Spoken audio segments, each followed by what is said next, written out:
O CEO da Bolt, que é uma empresa parecida com a Uber, tá? Faz entregas e leva pessoas, é uma Uber da vida, né? Lá na Ucrânia eu usei a Bolt, em Kharkiv a Bolt é muito forte. Em algumas cidades você usa mais a Bolt do que a Uber e coisa e tal, né? Então o CEO da Bolt demitiu todo o RH, alegando que criavam problemas que não existem, né?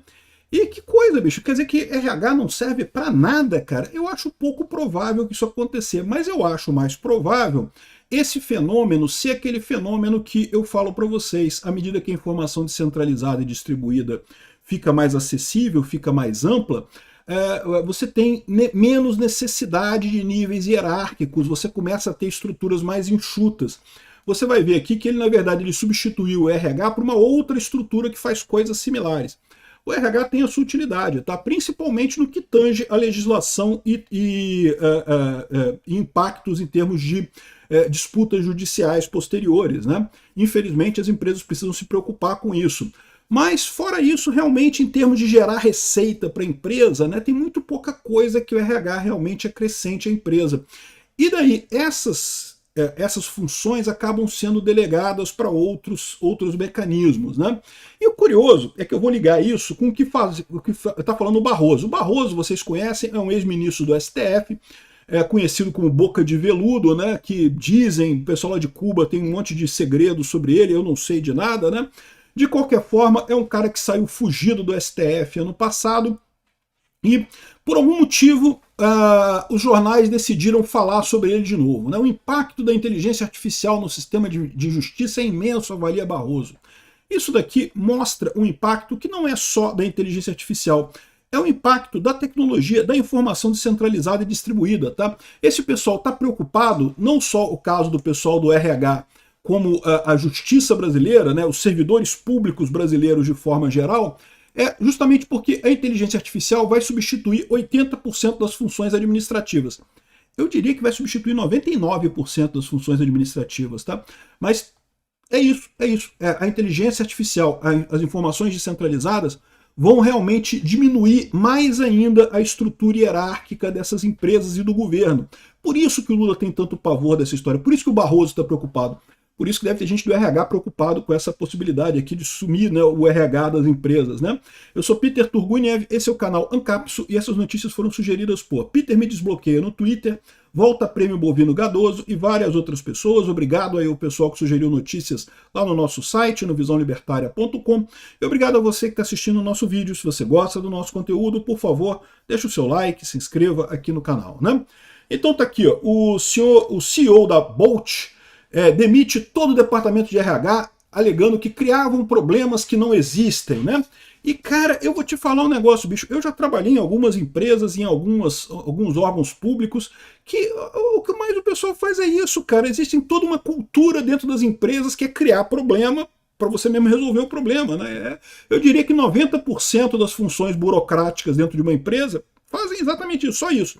Criam novos problemas e novos dilemas para né, poderem justificar a sua própria existência. Eu particularmente trabalhei em alguns órgãos públicos brasileiros que você vê isso. As pessoas literalmente caçando motivo para existir, né? Porque elas querem defender que você continue existindo na sua área, porque daí você consegue orçamento, você consegue fazer compras e coisa e tal. O pessoal chega a ficar criativo, cara, na hora de criar coisas para justificar a existência daquele órgão público, daquela secretaria, daquela coisa. Bicho, isso é um desafio desse pessoal, cara. Existe até um fenômeno, eu cheguei a fazer um vídeo sobre isso há um tempo atrás, eu não lembro se foi no Visão Libertária ou se foi no Ancapso Classic, né? Falando sobre que o comunismo é um fenômeno da gerência média, né? O socialismo, né? Essa tendência de você ter um Estado grande, coisa e tal,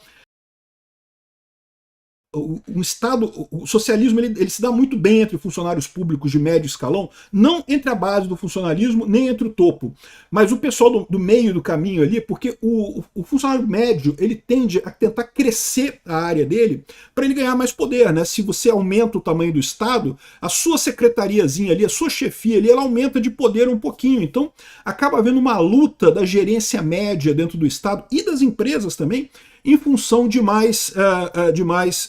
de tamanho, de aumentar a burocracia, de aumentar o tamanho do Estado como um todo, né? Curiosamente, isso não é um fenômeno só do Estado, é um fenômeno também de empresas privadas, né?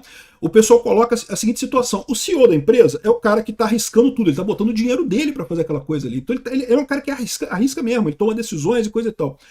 O gerente médio, ele enfrenta uma decisão um pouco diferente, porque ele sabe que se ele arriscar muito, se ele fizer um movimento ousado, ele pode ser punido por isso, ao passo que se ele fizer esse movimento ousado e der certo, ele não necessariamente vai ganhar muita coisa com isso. Então acaba gerando nessa gerência média aqui no meio do corpo administrativo uma tendência extrema de aumentar a burocracia, aumentar a coisa, criar coisas inócuas para se fazer, para evitar que você arrisque alguma coisa, né?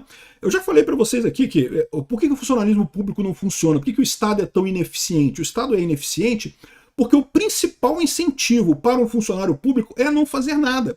Se o funcionário público ele faz alguma coisa, ele pode sofrer punição, ele pode ser punido por isso, né? É muito comum você ver isso aí nas repartições do funcionário recém-contratado, né? Recém-empossado e coisa e tal. Opa, vou resolver o problema, eu vou aqui fazer as coisas e coisa e tal. Quando ele começa a tentar fazer as coisas acontecerem dentro da repartição lá, ele rapidamente percebe o problema. Primeiro que os colegas falam, não faz, não mexe nisso não. E depois que rapidamente ele toma um PAD na cara, né, um processo administrativo para aprender a ser besta, né, para entender o seguinte: o negócio ali é não fazer nada. A carreira de sucesso para o funcionário público é ele chegar todo dia lá no trabalho, botar o paletó dele na cadeira, não fazer nada o dia inteiro até o último dia da aposentadoria dele. Se ele conseguir isso, enrolar tudo, ele vai ter a melhor carreira possível, vai subir todos os cargos e coisa e tal dentro da administração pública. O cara que tenta fazer coisa se ferra. O problema do funcionalismo público é isso, não é o funcionário público, não é que o funcionário público seja um cara relaxado e que não quer trabalhar e coisa e tal. Não. A carreira, a forma como o sistema funciona, empurra a pessoa para não fazer nada, né? E isso acontece também nas empresas, em grandes empresas, é a gerência média, é o pessoal que está ali no meio do caminho, que acaba tendo esse incentivo muito grande para você crescer a burocracia sem fazer nada de verdade. E aí ele coloca esse negócio aqui, ó: a Bolt anunciou a demissão de todo o seu departamento de recursos humanos como parte de uma ampla reestruturação interna liderada pelo Ryan Breslow, que é o CEO da empresa, né, um executivo de 31 anos. Né? A equipe de RH criava problemas que não existiam. Putz, eu já ouvi isso, já percebi isso em algumas situações realmente. Não vou dizer que ela só faz isso, não vou dizer que o RH só faz isso, não. Tem coisas úteis que o RH faz. Mas uma das coisas que o RH adora fazer é criar problema que não existe. E após a saída do setor, os problemas desapareceram juntos. Olha que coisa, né? Tem um vídeo que eu fiz também sobre um cara, um investidor americano, né, que comprou uma empresa fabricante de vagões, né, que tinha um prédio enorme aqui em Nova York, um prédio de 9 andares, com um monte de gente trabalhando e coisa e tal. E daí ele comprou a empresa, né, e começou a tentar descobrir o que o pessoal fazia, né, e foi em cada andar da empresa lá perguntando pro pessoal, e o pessoal: não, porque eu faço isso, eu recebo o papel aqui, eu carimbo, eu tiro a segunda via aqui, não sei o que lá, preencho a informação, enfim, o cara, né, falando as coisas todas ali, como é que ele trabalhava, coisa e tal, mas ele não, tá, mas como é que isso gera mais vagões, né? A fábrica fabricava vagões de locomotiva, né? Vagões de trens, né? Como é que isso gera mais vagões pra gente, né? E aí ele foi na fábrica propriamente dita, que fica no interior dos Estados Unidos, né? Aí chegou lá na fábrica e coisa e tal, e a opinião do pessoal é: o pessoal de Nova York não serve pra nada, só pra encher o saco, pedindo dado, pedindo informação da gente aqui, na hora de produzir vagão, não produz nada. Resultado: o cara vendeu o prédio de Nova York, demitiu todo mundo do prédio de Nova York e teve um ganho enorme em termos de lucratividade com a empresa de fabricação de vagão. Por que isso? Porque a tendência é essa. A gerência média fica criando problemas, criando processos e coisas. A coisa até surge com uma boa intenção, né? Não, vamos aumentar a qualidade dos vagões, então vamos fazer uma inspeção aqui para saber se o vagão está sendo certo. Só que a coisa vai crescendo, vai crescendo, vai crescendo, vai crescendo. No final das contas, você cria uma máquina de número, um motor de fabricar números que não servem para nada no final das contas, né? Então, ele diz que cerca de 30% dos funcionários foram desligados e acabaram com benefícios como semana de 4 dias e férias ilimitadas, e encerraram toda a antiga liderança, e segundo o CEO, grande parte da equipe não conseguiu acompanhar o novo ritmo e foi chutado pela companhia. No lugar do RH tradicional, o Bolt criou uma estrutura menor de People Ops. Ou seja, continua tendo RH. O RH é importante, por quê? Porque você tem que ter essa gestão das pessoas, saber quem é que está com férias atrasada, quem é que recebeu, não recebeu. É importante. Não é que tudo que o RH faz é inútil, mas a tendência é essa. À medida que entra mais gente no RH, a pessoa quer justificar a existência dela, quer justificar o salário dela, então vai inventando coisa. Não, porque temos que fazer uma cultura empresarial e não sei o que lá, e inventa um monte de lorota que não serve para nada, né? E isso é a essência, aqui é a mesma coisa aqui, porque o CEO da Bolt dispensou todo o departamento de RH, né? E parte da equipe de liderança também, porque estavam criando problemas e não resolvendo problemas, né? E é o mesmo ponto que você vê aqui. Eu não sei porque que o Barroso saiu do mundo dos mortos aqui, né? O Barroso já está aposentado, já devia esquecer desse cara, um idiota que ajudou o Brasil a ficar nessa situação terrível que nós estamos agora, um cara que realmente depõe contra o STF, contra a justiça, contra o Brasil, devia ficar lá aposentado, lá jogando dominó na praça, lá onde ele está, né? Mas aí ele está falando aqui que ele está defendendo a regulamentação da inteligência artificial, porque a tecnologia pode produzir decisões judiciais com maior objetividade. O que ele está falando aqui, ó, impacto da IA no sistema de justiça é imenso, avalia Barroso. Não, já é imenso hoje, tá? Já tem um número enorme de advogados e juízes e funcionários de cartório usando IA para fazer tudo dentro da justiça hoje. Já há um impacto enorme na justiça hoje, tá? Quando você bota isso no futuro, né, porque a tendência é a IA crescer cada vez mais, aumentar de importância, isso aqui realmente pode ser algo, vai ser fantástico, não tenho dúvida nenhuma que vai ser algo fantástico o quanto vai se ganhar na inteligência artificial, na justiça brasileira e no mundo inteiro, de forma geral. Mas qual que é o medo do pessoal? Por que o pessoal vê isso como uma preocupação? Que as preocupações de Barroso para as eleições é inteligência artificial tudo. Esse pessoal está apavorado, você pode passar assim, não, porque vai sair vídeo de deepfake dos candidatos, pois isso a gente já sabe, né? Esse pessoal está apavorado porque eles estão vendo que 90% do governo é carro que pode ser cortado com inteligência artificial. O pessoal ficou anos e anos tentando inventar justificativa para justificar o governo deles, para justificar a função deles dentro do governo, e vão ter que começar do zero, porque dá para fazer tudo com inteligência artificial com muita facilidade, né? O próprio Lula fala aqui, ó. Lula afirma que tem preocupação com o impacto da inteligência artificial na eleição. O Lula tem problema com isso porque o Lula, ele sabe que a força que ele tem é desse corporativismo. O Lula é um cara da gerência média, né? É o cara da gerência média que é naturalmente comunista e que gera esse tipo de movimentação. A inteligência artificial vai comer esse pessoal todo e daí você vai ter a economia na nova era, na era da informação descentralizada e distribuída, muito mais enxuta, muito mais simples, né?